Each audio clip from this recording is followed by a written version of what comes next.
இலங்கையினுடைய 9வது ஜனாதிபதி தேர்தல் முடிவடைந்திருக்கிறது. தேர்தல் வாக்கு எண்ணும் நடவடிக்கைகள் ஆரம்பிக்கப்பட்டிருக்கிறது. ஏற்கனவே தபால் மூலமான வாக்களிக்கும் நடவடிக்கைகள் ஆரம்பிக்கப்பட்டிருந்தது மாலை 7 மணியிலிருந்தே. அதுக்கு பிறகு இன்று அளிக்கப்பட்ட வாக்குகளுக்குரிய எண்ணும் பணிகள் ஆரம்பிக்கப்பட்டுள்ளதாக தேர்தல் திணைக்களம் கொஞ்ச நேரத்துக்கு முதலே அறிவிச்சிருந்தாங்க. ஆனால் எல்லாருமே இன்றைய நாளில் சொன்ன ஒரு விஷயம், செய்திகளை நாங்கள் பார்த்த விஷயம் என்னன்னு சொன்னால், தேர்தல் வன்முறைகள் சொல்லி எதுவும் இடம்பெறவில்லை. ஆனால் தேர்தல் முறைப்பாடுகள் சொல்லி 337 முறைப்பாடுகள், தேர்தல் தொடர்பான சில குளறுபடிகள் தொடர்பான முறைப்பாடுகள் 337. ஆனால் வன்முறைகள் எதுவும் இடம்பெறாத ஒரு தேர்தலாக இன்றைய தேர்தல் இருந்தது. சர்வதேச கண்காணிப்பு அமைப்புகள், சர்வதேச ஊடகங்கள் இது எல்லாமே இன்றைய நாளில் இந்த விஷயத்தை மிக உன்னிப்பாக ஒத்து நோக்கிற ஒரு விஷயமா மாறி இருக்கிறது இலங்கையினுடைய இந்த ஜனாதிபதி தேர்தல். ஆனாலும் கூட யாருமே பெரிய அளவு எதிர்பார்க்கல. ஆனால் சிலர் எதிர்பார்த்தாங்க, ஊரடங்கு சட்டம் அமுல்படுத்தப்படும், இரவு நேரத்தில் சரியாக அமுல்படுத்தப்படுவதற்கான வாய்ப்புகள் இருக்குன்னு சொல்லப்பட்டது. அதுக்கு நாங்கள் இன்று 10 மணி முதல், இரவு 10 மணி முதல், இப்போ நேரம் சரியாக 9:59, இன்னும் ஒரு நிமிஷத்தில் இந்த ஊரடங்கு சட்டம் அமலுக்கு வருகிறது. காலை 7 மணி வரைக்கும், இல்லை காலை 6 மணி வரைக்கும் இந்த ஊரடங்கு சட்டம், போலீஸ் ஊரடங்கு சட்டம் இது அமலில் இருக்குன்னு சொல்கிறாங்க.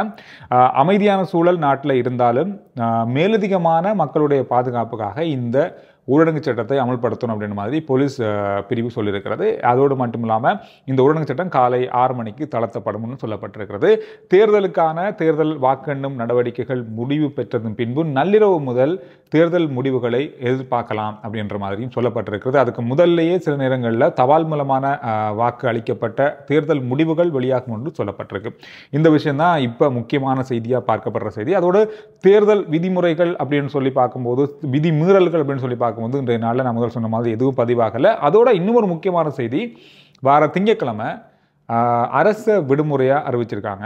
இது ஒரு விடுமுறை நாளாக, நேற்று நாள்லையும் பாடசாலைகளுக்கு விடுமுறை, வெள்ளிக்கிழமை விடுமுறை, இன்று சனிக்கிழமை, நாளை ஞாயிற்றுக்கிழமை 22ஆம் தேதி, 23ஆம் தேதி திங்கட்கிழமை அந்த நாளும் ஒரு அரச விடுமுறையாக அறிவிக்கப்பட்டிருக்கிறது.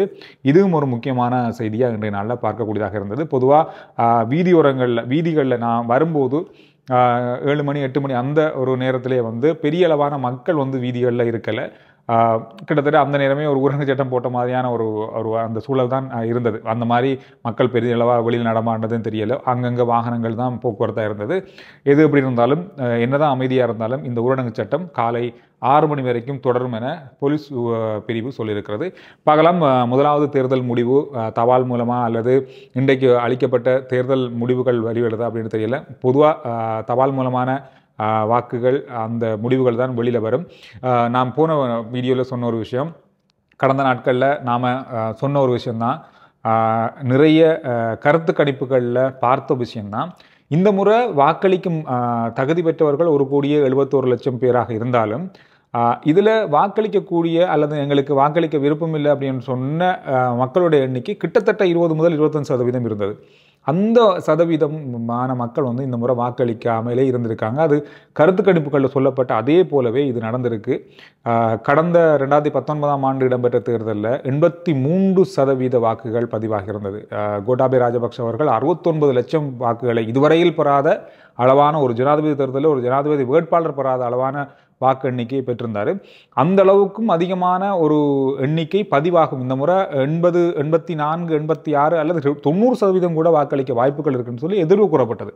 ஆனால் 75 முதல் 77, 78 அந்த சதவீதம், 75க்கும் 80க்கும் இடைப்பட்ட ஒரு அளவான வாக்களிக்கும் அந்த வீதம் தான் இந்த முறை பதிவாகி இருக்கு. கிட்டத்தட்ட கணக்கு பார்க்க போனால் ஒரு 40 லட்சம் பேர் இந்த முறை வாக்களிக்காமல் விட்டுருக்காங்க. இது ஒரு பெரிய தொகை உண்மையிலே சொல்லப்போனால்.